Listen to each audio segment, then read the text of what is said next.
로마서 2장 17절에서 29절 말씀 교독합니다. 유대인이라 불리는 내가 율법을 의지하며 하나님을 자랑하며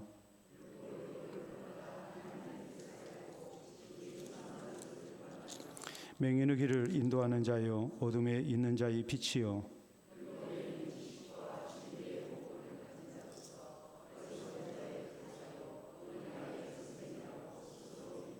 그러면 다른 사람을 가르치는 네가 내 자신은 가르치지 아니하느냐?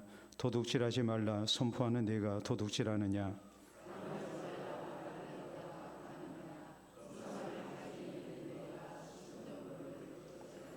율법을 사랑하는 네가 율법을 범함으로 하나님을 욕되게 하느냐?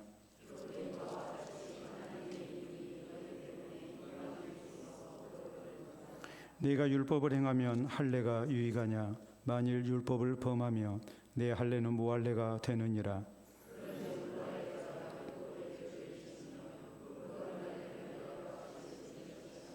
또한 본래 무할례자가 율법을 온전히 지키면 율법 소문과 할례를 가지고 율법을 범하는 너를 정죄하지 아니하겠느냐?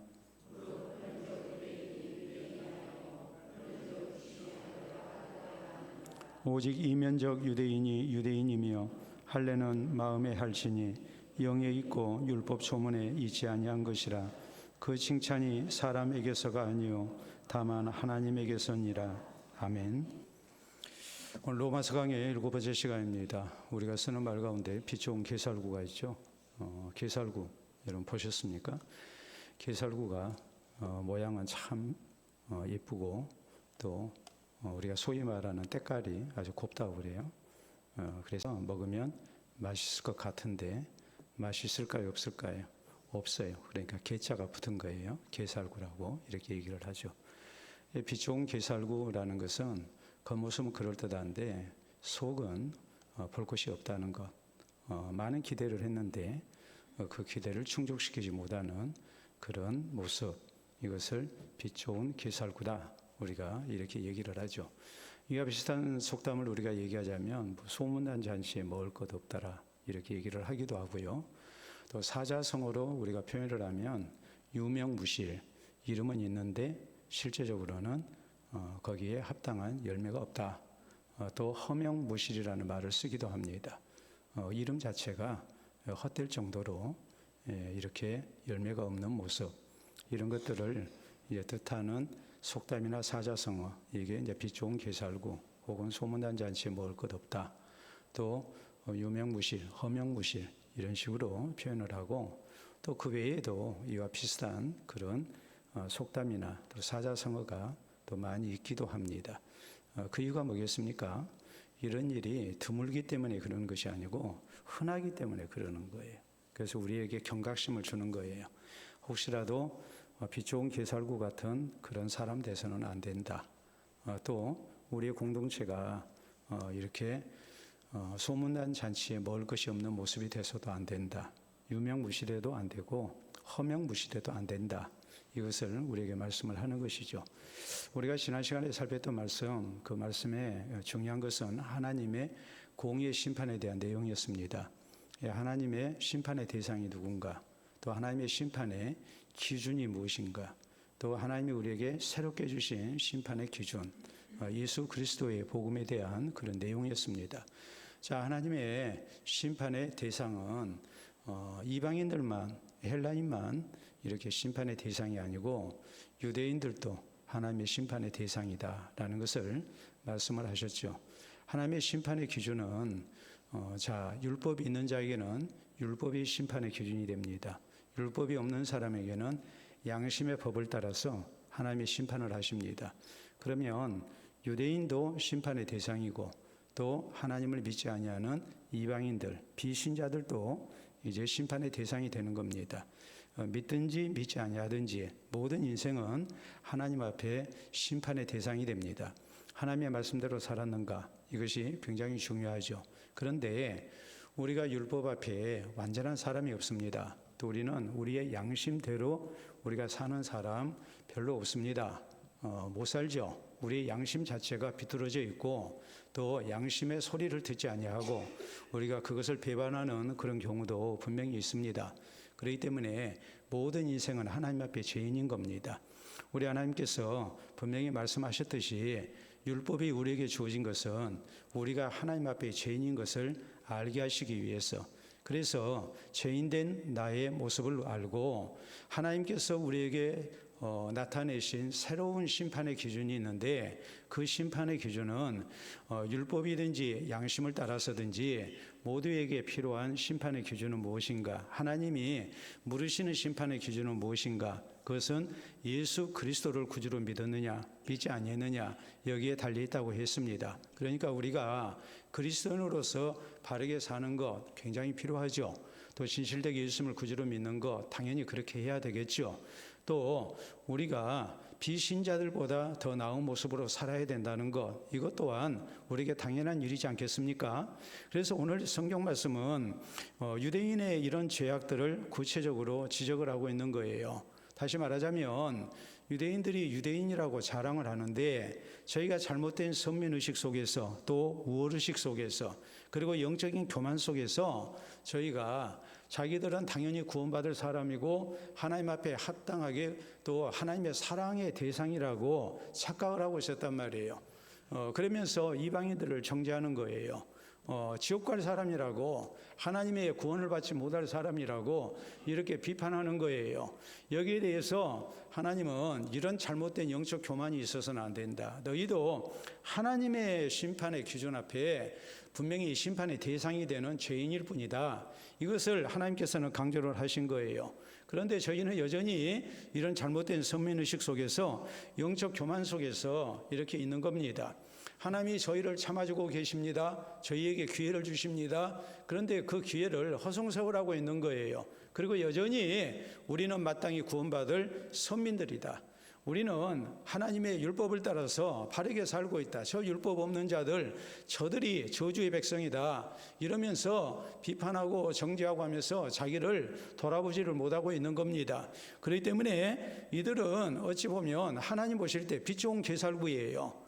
또 우리는 선민이라고 자랑하고 있는데, 난 유대인이라고 자랑하고 있는데, 저희는 유명무실의 사람들이었고 허명무실의 사람들이었어요. 그렇기 때문에 이것을 하나님께서 깨우쳐 주시는 겁니다. 저희의 이 어리석음, 이 죄악을 하나님께서 지적하십니다. 그리고 하나님 앞에서 겸손해야 되고 자신들의 죄인됨을 고백하는 가운데 하나님께서 새롭게 심판의 기준으로 정해주신 예수 그리스도를 우리가 진실된 모습으로 구주로 믿고 구원받아야 된다는 것을 이렇게 논리적으로 이제 진술하고 있는 것이 오늘 성경 말씀의 내용이에요.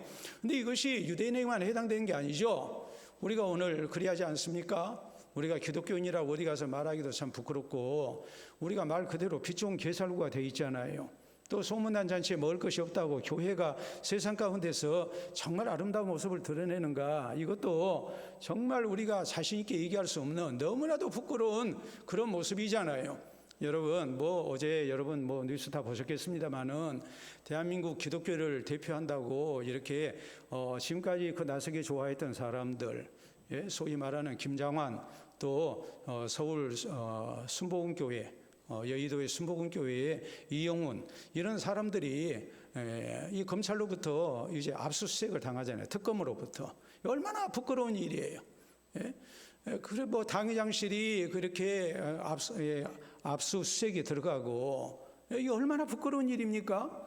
세상 사람들이 볼 때는 말 그대로 유명무실이죠. 허명무실이죠. 여러분, 이런 일이 그 사람들에게만 있는 일이냐? 여기 있는 나도 그렇고 우리 모두가 거기서 자유로울 수가 없죠. 왜요? 우리는 하나님의 말씀대로 살지도 못했고, 또 우리의 양심을 따라서 우리가 바르게 살지도 못한 죄인이기 때문에 그렇습니다. 우리는 오직 예수 그리스도의 십자가의 은혜 아니고는 하나님 앞에 설 수 없는 참으로 부족한 사람들이에요.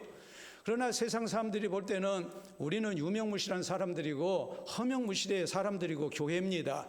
이런 아픈 현실을 우리가 보면서, 또 이런 모든 것에 대해서 우리가 범죄자인 것을 생각하면서 오늘 하나님께서 우리에게 어떤 신앙의 자세를 가지라고 하시는가?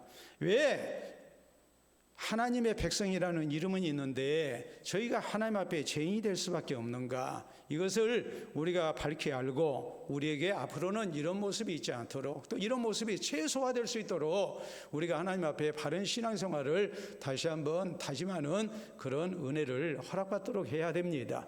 자, 그러면 왜 유대인이라는 이름을 저희가 자랑스럽게 여겼지만 또 하나님의 선민이라고 이렇게 자랑스럽게 내세우고 이렇게 하나님의 선민 아닌 이방인들을 정죄하고 했던 이런 유대인들을 향해서 너희가 죄인이다, 왜 하나님이 그렇게 말씀하시는가? 왜 저희가 허명무실에 이런 잘못된 신앙인이 되고 말았는가? 하나님의 백성의 이런 잘못된 모습을 드러내고 말았는가? 그 원인에 대해서 오늘 성경은 뭐라고 말씀하십니까? 첫째로 강조되는 것은 저희가 하나님의 말씀대로 살지 아니했기 때문이다, 이것을 말씀을 하십니다. 자, 거기 시작되는 17절 말씀 보면 유대인이라 불리는 내가 율법을 의지하며 하나님을 자랑하며 율법의 교훈을 받아 하나님의 뜻을 알고 지극히 선한 것을 분간하며 맹인의 길을 인도하는 자요 어둠에 있는 자의 빛이요 율법에 있는 지식과 진리의 모본을 가진 자로서 어리석은 자의 교사요 어린아이의 스승이라고 스스로 믿으니라고 했습니다. 자, 그러면 당연히 뭐 해야 되겠습니까? 21절 이하에 보면 그러면 다른 사람을 가르치는 내가 내 자신은 가르치지 아니하느냐? 도둑질하지 말라 선포하는 내가 도둑질하느냐? 간음하지 말라 말하는 내가 간음하느냐? 우상을 가증히 여기는 내가 신전 물건을 도둑질하느냐? 그랬단 말이에요. 율법을 자랑하는 내가 율법을 범함으로 하나님을 욕되게 하느냐? 기록된 바와 같이 하나님의 이름이 너희 때문에 이방인 중에서 모독을 받는도다라고 말씀을 하죠. 여러분, 자기들은 뭐라고 그랬습니까? 우리 율법도 있고 우리는 하나님을 섬기는 백성들이고, 이걸 다른 말로 얘기하자면 우리는 이방인들과는 차원이 다른 차별화된 선민이라고 자랑을 했어요. 우리는 율법도 있고 율법도 알고 율법을 가르치는 사람이고 우리는 어둠 가운데 있는 사람들의 빛이 되는 사람이고 뭐 등등 온갖 좋은 말을 가지고 자기들을 포장을 했어요. 그런데 실제적으로는 율법 없는 자들과 하나님의 백성이 아닌 이방인들과 조금도 차별화가 안 돼 있는 거예요. 똑같은 거예요. 그렇기 때문에 율법이 있었지만 하나님의 말씀대로 살지 아니한 겁니다. 율법을 자랑하고 율법을 안다고 우리가 율법을 가르칠 수 있다고 했지만은 실제적으로는 율법 없는 이방인들과 조금도 다를 바가 없었어요. 그 행실에 있어서는 이방인들과 똑같았단 말이에요. 그렇기 때문에 여기에 대해서 이제 성경은 뭐라고 말씀하십니까? 너희가 하나님 앞에 빛 좋은 개살구다, 너희가 허명무실의 사람이다 라고서 책망을 하고 있는 거예요. 그러니까 우리가 하나님의 백성으로 인정을 받으려면 우리에게 무엇이 필요할까요? 여러분, 우리가 비신자들보다 잘 살아서 하나님의 백성으로 인정을 받습니까? 우리가 비신자들보다도 찬송을 잘 부려서 기도를 잘해서 우리가 인정을 받습니까? 그런 것 가지고 인정받을 수가 없죠. 우리가 찬송도 잘 부르고 기도도 열심히 하고 교회도 열심히 다니고 이렇게 주일이면 뭐 새벽 예배도 나오고 주일 오전 예배도 나오고 또 저녁 예배도 나오고 열심으로 우리가 이렇게 신앙생활을 하는데 비신자들과 우리의 행실이 조금도 다르지 않다면 사람들이 뭐라고 그러겠어요? 우리가 교회 열심히 다니는 것으로 우리를 인정하겠습니까? 우리가 찬송 잘 부르고 기도 열심히 하는 것 가지고 우리를 신실한 그리스도인이라고 인정하겠습니까? 모르는 사람은 그렇게 인정할 수 있죠. 그러나 우리가 그렇게 하고서 우리의 행실이 비신자들과 조금도 다를 바가 없다면, 하나님의 말씀을 모르는 사람들과 조금도 다를 바가 없다면 우리가 어떻게 인정을 받겠습니까? 우리가 똑같은 사람이 되는 거예요. 빛 좋은 개살구가 되는 거예요. 허명무실의 사람이 되는 거예요. 그러니까 기독교가 오늘날 대한민국에서 뭐가 된 겁니까? 개독교가 된 겁니다. 교회 다니는 사람을 신뢰하는 것이 아니라 교회 다니기 때문에 못 믿겠다고 합니다. 참 안타까운 일이에요. 부끄러운 일이에요. 그렇기 때문에 우리가 허명무실의 사람이 되지 아니하려면 우리가 뭐 해야 되겠습니까? 하나님 말씀대로 사는 사람이 되어야 돼요. 우리 예수님은 이미 말씀하셨어요. 나더러 주의주의 하는 자마다 다 천국에 들어갈 것이 아니오 다만 하늘에 계신 내 아버지 뜻대로 행하는 자라야 천국에 들어간다. 우리 예수님은 분명히 말씀하세요. 하나님께서 애굽에서 노예 생활하던 이스라엘 백성들을 구원해 내시고 저희에게 십계명을 비롯한 율법을 주셨습니다. 그리고 철저히 이 십계명의 두 돌판을 보관했던 언약궤, 하나님의 임재의 상징인 언약궤가 인도하는 대로 따르게 했어요.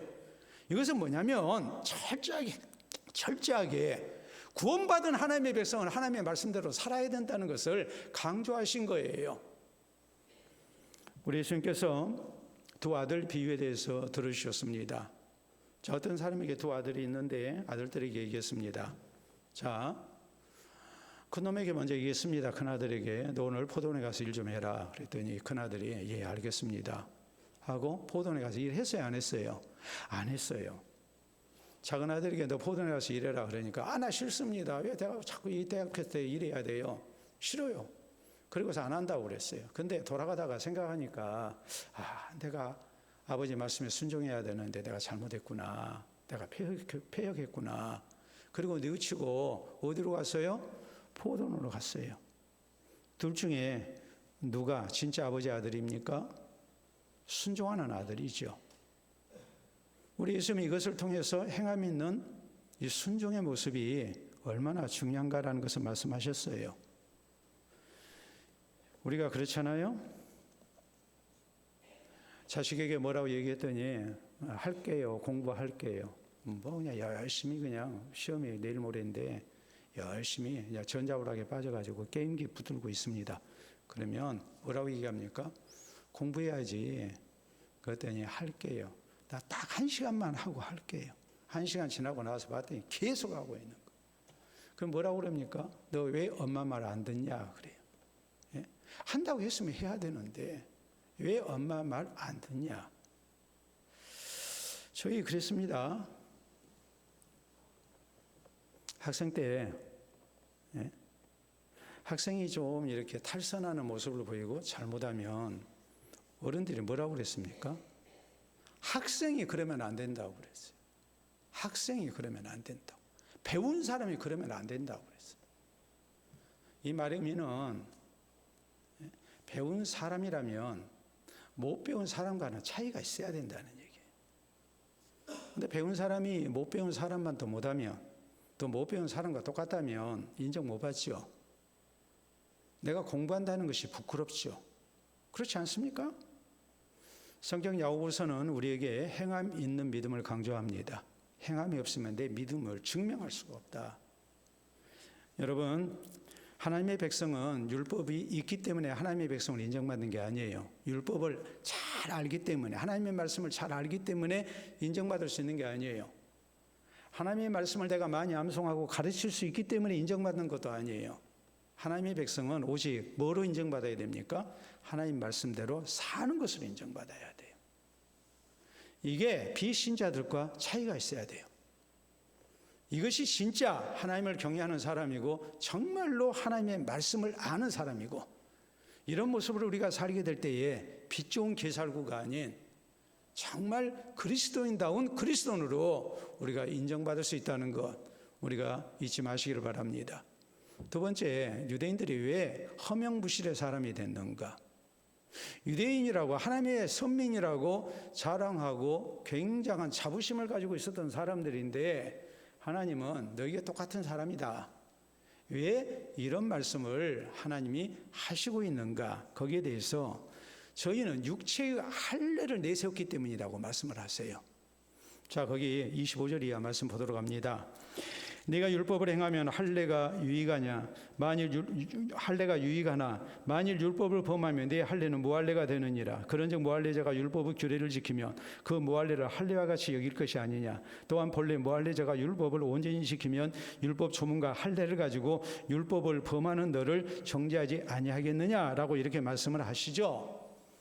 여러분, 할례라는 것은 다른 게 아니고 내가 하나님의 백성된 표식을 얻는 거예요. 성경에 보면 하나님께서 하나님의 백성된 표식을 두 가지를 주셨어요. 이걸 지키라고 하셨어요. 모든 남자는 할례를 받게 하셨습니다. 그래서 아브라함이 최초로 할례를 받죠. 또 자기 집안에 있는 모든 사람들, 남자들 다 할례를 받게 했습니다. 할례를 받는 이유는 신체에 하나님의 백성된 표식을 남기는 거였거든요. 또 하나 하나님께서 지키라고 하신 것은 뭐였냐면 안식일을 지키는 거예요. 안식일을 통해서 세상을 창조하신 하나님을 경외하고 또 우리의 모든 삶이 하나님 손에 달려있음을 고백하면서 우리가 그날 하나님께 경배하고 하나님 안에 거하기를 힘쓰는, 그리고 장차 우리가 하나님이 약속하신 영적 가나안에서 영원한 안식을 누릴 것을 소망하면서 살게 하셨어요. 이걸 믿으면서 살게 하셨어요. 이게 안식일을 준수하는 하나님의 백성들이 지켜야 할 중요한 규례였어요. 자, 할례를 받습니다. 할례만 받고 하나님 경외하는 모습이 없어요. 하나님 말씀대로 사는 모습이 없어요. 하나님의 백성된 표식이 나타나지를 아니에요. 그러니까 여기에 대해서 지금 책망을 하시는 거예요. 몸에 할례는 받았는데 율법을 지키지 않고 하나님의 백성다운 모습이 표식이 보이지 아니하면 어떻게 인정을 받을 수 있겠느냐. 만약에 무할례자가, 이것은 하나님의 선민이 아닌 이방인을 말합니다. 무할례자가 율법대로 산다면 오히려 그것이 할례 받은 자를 부끄럽게 하는 모습이 되지 않겠느냐, 이걸 말씀을 하죠.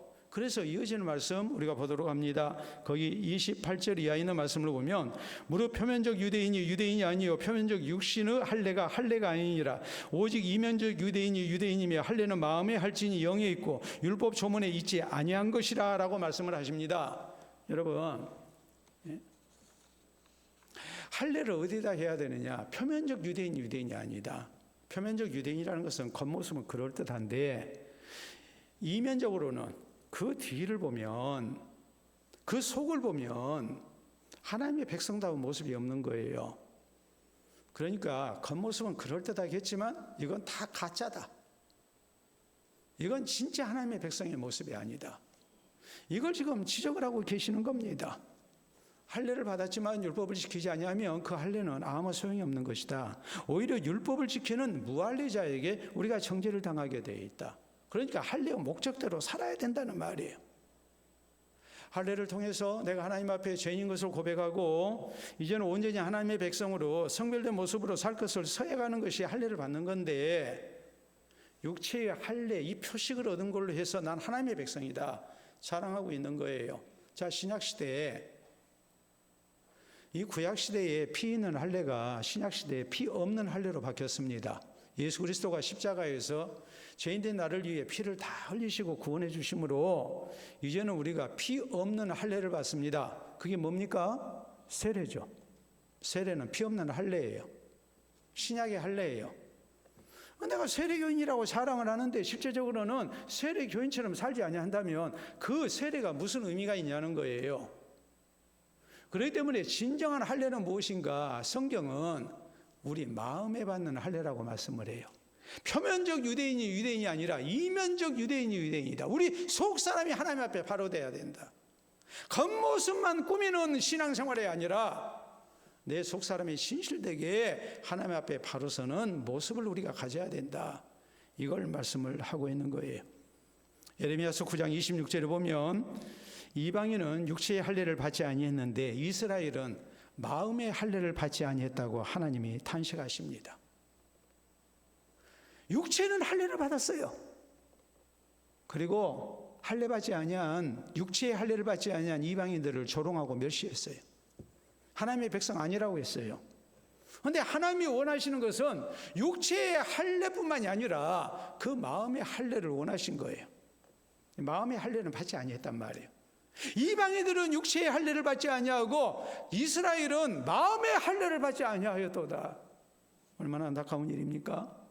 예레미야서 4장 4절은 또 이렇게 말씀하십니다. 너희는 스스로 할례를 행하여 너희 마음 가죽을 베고 나 여호와께 속하라라고 말씀하십니다. 신체에, 남자 성기에 양피를 벗기는, 가죽을 벗기는 그런 할례 말고 뭐라는 거예요? 마음 가죽을 벗겨라. 마음의 할례를 받으라. 우리 예수님께서는 하나님 앞에 예배드릴 때 영과 진리로 예배드려야 된다고 했습니다. 형식적인 모습으로 예배드려서는 안 된다 이 말이에요. 우리 입술의 모든 말과 마음의 묵상까지 하나님 앞에 연락되기를 바라는 마음으로 우리가 예배를 드려야 된다는 말이에요. 예수님 들려주신 비유 가운데 돌아온 아들의 비유가 나옵니다. 집 나간 아들, 그리고 돌아온 아들 탕자입니다. 그러면 집에서 열심히 아버지를 섬겼던, 아버지 말씀에 순종하고 살았던 큰아들은 탕자가 아닌가? 큰아들도 탕자죠. 왜요? 형식적으로 섬겼으니까. 기쁜 마음으로 아버지를 섬기고 순종하는 모습이 없이 억지로 살고 있었단 말이에요. 기쁨이 없었어요. 그걸 보면 이 큰아들은 우리 예수님의 비유를 놓고 볼 때 집안에 있는 탕자였습니다. 이방인이 비신자가 회개하고 돌아오면 돌아온 탕자입니다. 그러나 오래도록 주를 섬기고 교회 안에서 신앙생활을 했는데 거기에 진실이 없다면 그 사람은 집안에 있는 큰아들, 집안에 있는 탕자인 거예요.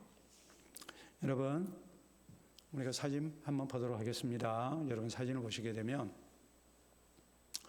덕숭산 수덕사라고 이렇게 절 들어가는 입구에 저런 문이 세워져 있어요. 근데 여기서 잘 보세요. 자, 일반적으로 기둥이라는 것은 지붕이라는 것은 기둥 4개를 세우고 위에 지붕을 올리죠. 그러죠? 빨리 대답하고 넘어갑시다. 그렇죠? 제가 그렇죠 하면 그런 겁니다. 근데 저건 기둥이 4개가 아니죠. 몇 개입니까? 2개. 절 입구에 저렇게 있는 문을 일주문이라고 그럽니다. 절 입구에 있는 문이에요. 지금 저기 대웅전까지 가려면, 불상인대까지 가려면 한참 들어가야 돼요. 절이 다 그렇게 생겼잖아요. 그렇죠? 저 일주문을 통과해야 돼요. 기둥 주자, 한일자 기둥 주자예요. 기둥을 2개를 한 줄로 딱 일자로 맞춰가지고 누각을 세우는 거예요. 저걸 일주문이라고 그래요. 자, 다음 사진 보시게 되면 무등산, 무슨 사? 무등산, 무슨 사가 있어요? 오른쪽에서 왼쪽으로 무등산, 그 다음에 모르니까 증심사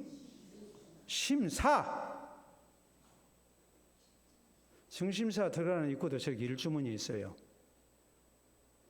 나 못 믿겠다. 가서 보세요. 증심사 입구도 저렇게 일주문이 있어요. 자, 다음 사진 한번 보도록 하겠습니다. 굉장히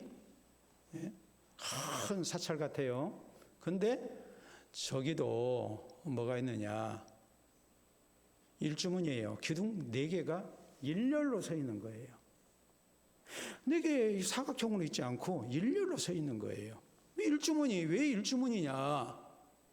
그건 다른 게 아니고 부처를 찾아서 와서 공양을 드리고 또 불법을 받고 수양을 하려면 또 복을 빌려면 세속의 모든 번뇌를 다 씻어내고 한 마음으로 나가야 된다. 그 한 마음으로 나가야 된다는 것을 일주문으로 표시하고 있는 거예요. 나타내고 있는 거예요. 아니, 비신자들도 불교를 믿는 사람들도 그 불상 앞에 나가서 비나이다 할 때 저렇게 한 마음으로 깨끗이 마음을 정돈하고 나아간다는데, 우리가 영과 진리로 하나님 앞에 예배드려야 할 사람들인데 우리가 형식만 빠져 있으면 안 되죠. 형식적인 신앙생활을 하면 안 되죠. 그게 절대 용납해서는 안 되는 부분이죠. 단순한 열심만 가지고 우리가 하나님 앞에 용납되는 게 아니잖아요. 영과 진리로 예배를 드려야 하나님께서 예배하는 자를 만나신다고 그랬잖아요. 찾으신다고 그랬잖아요. 제가 늘 마음으로 새기는 신앙 격언이 있습니다. 프랑스의 유명한 철학자요, 수학자요, 그리스도인이었던 파스칼이 남긴 말입니다. 보도록 하겠습니다. 형식에 희망을 두는 것은 미신이다. 형식에 복종하지 않는 것은 교만이다. 형식은 내용을 담는 그릇이다라는 말이에요. 형식 필요해요, 안 필요해요? 필요해요. 형식이 있음으로 해서 우리가 어떤 모양을 갖추는 거예요. 근데 이런 모양만 갖춰서는 안 돼요. 그릇만 있어서는 안 돼요. 그릇이 있으면 거기에 내용이 채워져야 돼요. 우리의 신앙생활이 형식을 무시해요? 이건 교만이에요. 내용이 없어요. 형식만 우리가 믿어요. 나는 하나님 앞에 예배드리고, 나는 기도하고, 나는 봉사하고 했으니까, 난 세례 받았으니까, 난 직분자니까. 형식만 우리가 내세우면 그 미신이에요. 그거 못 받아요. 형식과 더불어서 내용이 있어야 된단 말이에요. 우리의 신앙생활에 혹시라도 할례 받은 걸로 만족한다면, 내용이 없는 신앙생활을 한다면, 비신자와 차별화되지 않는 모습을 우리가 갖고 있다면, 이것은 하나님의 백성다운 모습이 결코 아닌 것을 기억해야 됩니다. 하나님이 왜 선민된 유대인들을 정죄하셨는가? 그것은 겉모습만 그럴듯하게 갖추고 있었기 때문에, 그리고 그것을 자랑하고 있었기 때문에 저희의 외식적인 신앙생활에 대해서 이렇게 크게 책망을 하신 거예요. 오늘 우리에게 이런 모습이 있지 않도록, 혹시라도 말 그대로 빛 좋은 개살구 같은 그런 신앙이 되지 않도록 정말 진실되게 우리가 허명무실의 유명무실의 사람이 아니라, 우리가 무명하다 할지라도, 이름 없다 할지라도 우리가 열매가 있는 유실한 그런 신앙생활을 우리가 하기를 힘써야 됩니다. 그럴 때 우리가 진실된 그리스도인으로 인정받을 수 있다는 것을 명심하시기를 바랍니다. 자, 세 번째, 왜 이렇게 하나님의 선민된 자기들의 모습을 가지고 자랑했던 이런 유대인들을 하나님이 정죄하고 계십니까? 그것은 29절 후반절에 보면 저희가 하나님의 칭찬보다도 사람의 칭찬을 더 바랐기 때문입니다. 29절 말씀 우리 다시 같이 보도록 합니다. 크게 오직 이면적 유대인이 유대인이며 할례는 마음에 할지니 영에 있고 율법 조문에 있지 아니한 것이라. 그 칭찬이 사람에게서가 아니요 다만 하나님에게서니라. 아멘. 여러분, 몸에만 할례를 받고 표면적 유대인인 것을 이렇게 내세우게 되면 마음이 할례 받지 아니하고 이면적인 유대인이 아닌 이런 모습들, 그러면 사람들은 칭찬하죠. 겉모습 보고 참 신실해, 독실해, 저렇게 교회 열심히 다녀, 나 같으면 저 사람처럼 신앙생활 못할 것 같아, 저 사람 보니까 나 교회 다니는 것이 겁나. 여러분 주변에 그런 사람 있지 않습니까? 예? 목사인 나는 이것이 직업이고 또 목사니까 당연히 그렇게 해야죠. 제가 새벽에 갔다 오고 하면요, 저희 아파트 경비하시는 분들이나 또 이렇게 택시 운전하고 하시는 분들 다 나 당연한 줄 알아요. 그리고 다 인사해요. 같이 인사해요. 근데 여러분들이 만약에 저처럼 막 새벽 예배에 막 나오고 막 그러면 와 할 거예요. 당장 우리 김동희 집사님이 내일 새벽에 나오면 와 김동희 집사님 새벽 예배 나왔다고 하겠죠. 우리 김동희 집사님 그러겠어요, 안 그러겠어요? 그러겠죠. 한번 우리가 실험해 볼까요? 아무튼 간에요. 예? 겉모습 보고 칭찬하지 않겠습니까? 와 대단하다. 언제 직장 생활하고, 언제 가정 생활하고, 언제 건강 돌보고, 근데 그냥 잠은 언제 자고 저렇게 새벽에 빠지도 않고 나오냐고. 어쩌다 한 번 나오다가 동네 사람 만났어요. 그러면 그 사람은 내가 날마다 새벽 예배 나온 줄 알아요. 그런 경우 있지 않습니까? 제가 좀 오버했나요? 그러기도 해요, 안 해요? 동네 사람만 그런 게 아니라, 우리 교인 가운데 생전에 새벽 예배 안 나오신 분이 우리 김동희 집사님이 내일 새벽에 나오고, 또 저기 담양에 계시는 우리 최 장로님이 나오셨어요. 그 둘이 서로 보고 어떻게 할까요? 어떤 생각할까요?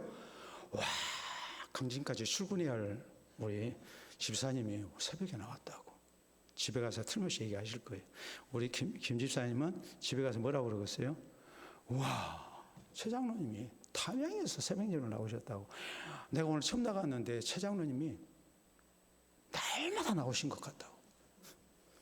그렇게 오해하겠습니까? 안 하겠습니까? 예, 제가 최 장로님, 우리 김 집사님 예를 드는 이유는 다른 사람 예를 들면 부끄러워요. 저분들은 강진에서 또 담양에서 절대로 올 수 없는 분이에요. 그러니까 제가 오늘 이렇게 얘기했다고 해서 부담 갖지 마세요. 다른 분들은 다행이잖아요. 그럽니까? 안 그럽니까? 당연히 그렇잖아요. 예? 우리가 겉모습 이렇게 하면은 얼마든지 사람들에게 인정받을 수 있어요. 칭찬받을 수 있어요. 근데 겉모습 그래가지고 하나님의 칭찬이 있느냐? 사람 칭찬이 있어도 하나님의 칭찬은 없다 이 말이에요. 근데 유대인들의 모습이 꼭 그리했다 이 말이에요. 그 대표적인 사람들이 누굽니까? 우리가 마태복음 6장에 보면 누가 나옵니까? 바리새인들이 나오죠. 바리새인들은 어떤 사람들입니까? 저희가 자랑했던 경건의 모습이 세 가지예요. 그것은 구제, 기도생활, 그리고 금식이었습니다. 겉모습 그럴듯했죠.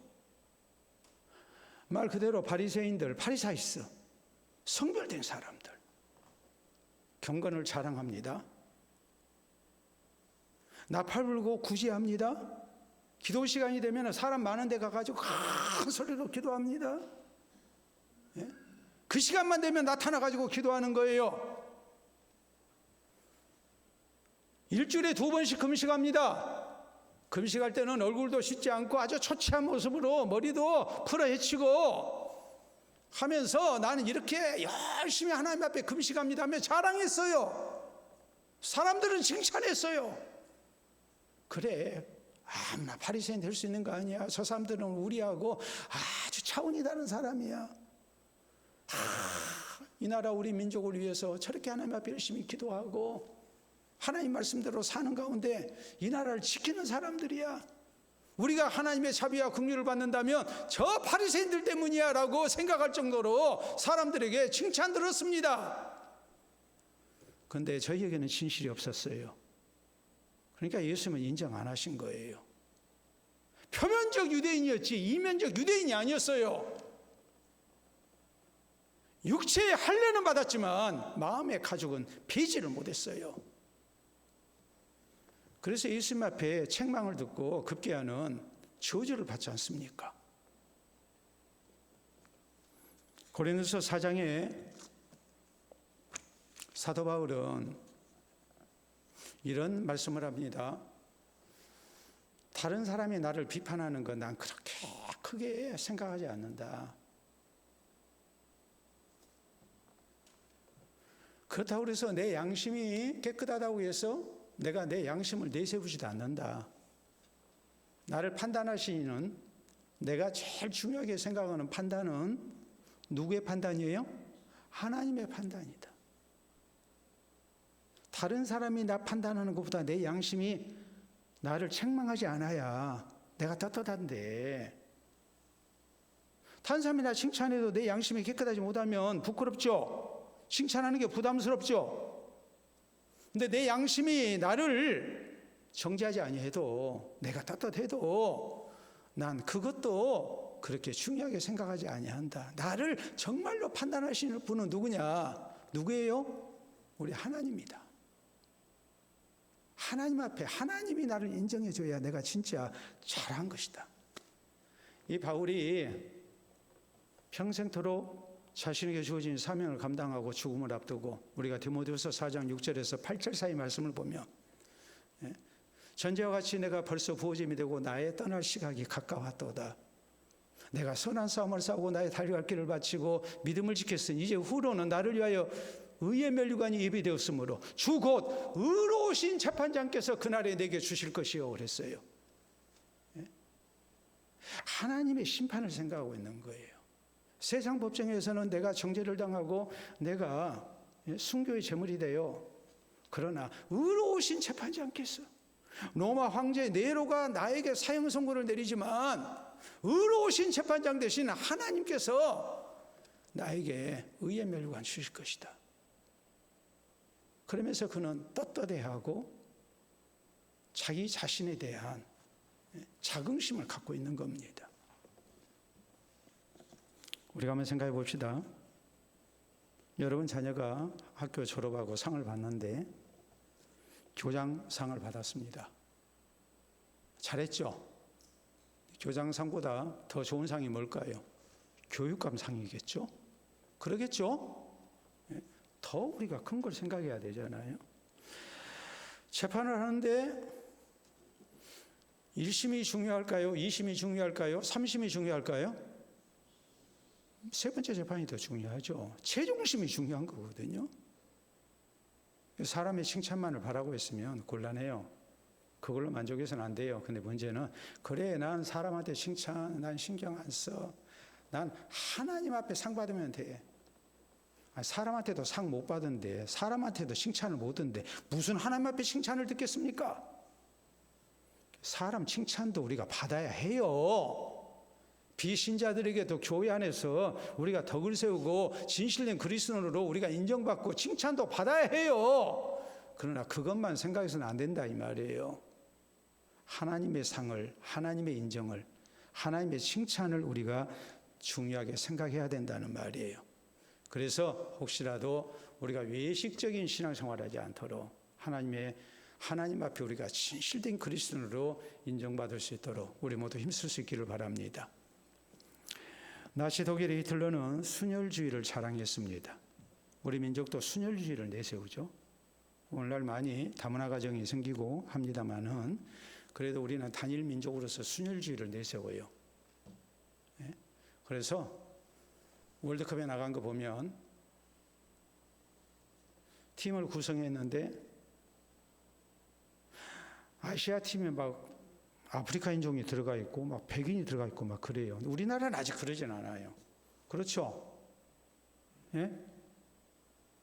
그렇잖아요. 종목에 따라서 귀한 외국인들이 있습니다. 그러나 적어도 축구 대표팀은 순혈주의에 의해서 우리나라 선수들로만 이렇게 구성되어 있는 것 우리가 잘 알지 않습니까?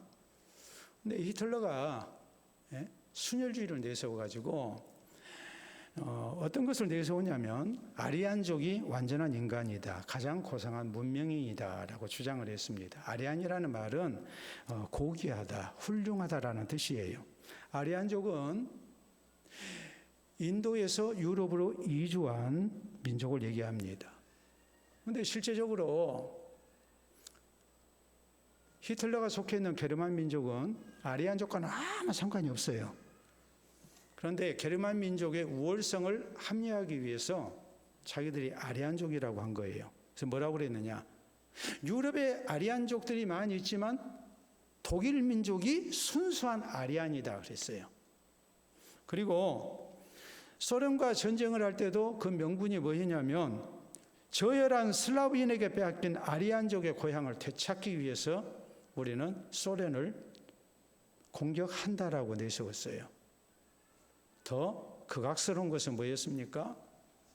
유대인들을 저열한 민족이라고 이렇게 규정을 짓고 유대인들 600만이나 학살을 했죠. 인종 청소를 한 거예요. 그리고 우리나라는 아리안족의 나라가 돼야 된다고 이렇게 내세운 거예요. 이름만 아리안이에요. 아주 고귀하고 훌륭해요. 그러나 실제는 야만인과 같은 행동을 한 겁니다. 오늘 성경은 말씀하세요. 히틀러에게 말씀하시는 게 아니라 오늘 17절에 뭐라고 그랬습니까? 유대인이라 불리는 내가 율법을 의지하며 하나님을 자랑하며 유대인이라 불리는 내가 그랬어요. 아리안족이라고 했던 히틀러가 실제는 그 이름과는 반대된 아주 야만적인 행위를 했어요. 인류 역사에 엄청난 죄악을 저질렀어요. 그런데 오늘 17절 말씀대로 유대인이라 하는 내가 이걸 다른 말로 얘기하자면 오늘 우리를 향해서 하신 말씀을 우리가 받아들인다면 그리스도인이라 하는 내가 하나님의 백성이라 하는 내가 그래서 되겠느냐 이 말씀이거든요. 오늘 우리가 이런 말 안 들으려면 어떻게 해야 됩니까? 우리가 세상 가운데서 그런 얘기 많이 듣잖아요. 교회 다니는 사람이 목사가 이런 소리가 듣잖아요. 부끄러운 얘기죠. 그런 말 안 들으려면 우리에게 있어야 할 신앙의 자세가 뭐겠어요? 하나님 말씀대로 살아야 돼요. 내가 하나님 말씀 많이 아는 게 중요한 게 아니라 말씀에 순종하는 삶을 살아야 돼요. 또 우리는 진실된 모습으로 마음의 할례를 받고 우리가 진실된 모습으로 우리가 하나님을 경배하고 하나님을 우리가 의지하고 사는 신앙의 사람이 돼야 돼요. 우리의 속사람이 하나님 앞에 바르게 진실된 신앙생활을 해야 돼. 그리고 우리는 무엇보다도 사람의 칭찬보다 하나님이 나를 심판하신 것을 생각하고 하나님 앞에 부끄럽지 않게 살고자 하는 그리스도인이 되어야 됩니다. 그럴 때에 우리가 빛 좋은 개살구가 안 되는 거예요. 허명무실한 그리스도인이 아니고 유명무실한 그리스도인이 아니고 이름 없이 빛도 없이 우리가 세상을 살고 주를 섬기며 살지만 정말 열매 있는 하나님의 백성으로 네가 진짜 그리스도인이다. 네가 진짜 내 백성이다라는 우리 하나님의 그런 인정을 받는 성도 될 수 있음을 잊지 마시기를 바랍니다. 우리 함께 기도합시다. 교회 다니는 사람이 그러면 되겠냐고, 성도라 불리는 네가 그러면 되겠느냐고, 이런 말 들었던 우리의 모습 다시 한번 되돌아보면서 하나님과 사람 앞에 진실된 그리스도인으로 하나님의 백성으로 인정받고 하나님 나라 구원에 합당한 성도 될 것을 주신 말씀 기억하며 우리가 다짐할 수 있기를 바랍니다.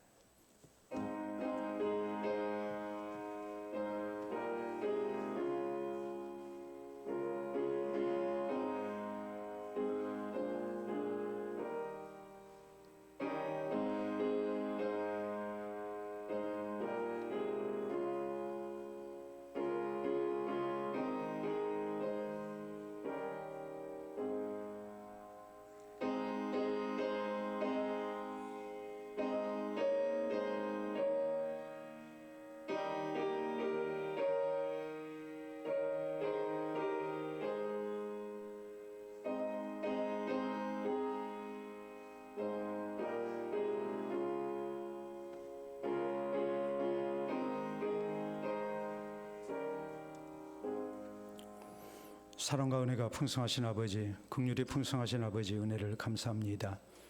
하나님의 백성으로 그리스도인으로 또 우리에게 주어진 아름다운 직분자로서 우리가 하나님과 사람 앞에 바로 살지 못했던 부끄러운 모습이 참으로 많음에도 불구하고 주께서 우리에게 오래도록 참아주시고 오늘도 주님 앞에 부르심 얻도록 해주시니 감사합니다.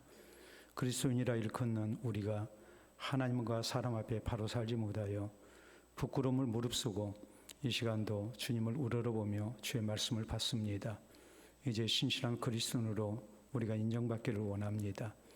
이름뿐인 그리스도인 되지 않게 하시고 하나님의 말씀대로 순종하며 살게 하시고 진실된 모습으로 우리가 주를 섬기게 하시며 또한 하나님 앞에 사람 앞에 부끄럽지 않도록 우리가 늘 하나님의 심판을 생각하며 바른 신앙생활을 힘쓸 수 있도록 인도하여 주시옵소서.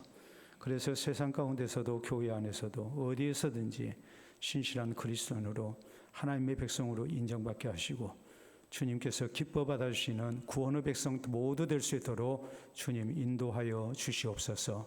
하나님의 영광을 나타내게 하시고 또 세상 가운데 덕을 세우며 또 저희에게 기독교 신앙의 위대함을 나타내게 하시고 또 우리의 아름다운 모습을 통하여 저희에게 구원의 길이 열리는 놀라운 역사도 있게 하여 주시옵소서.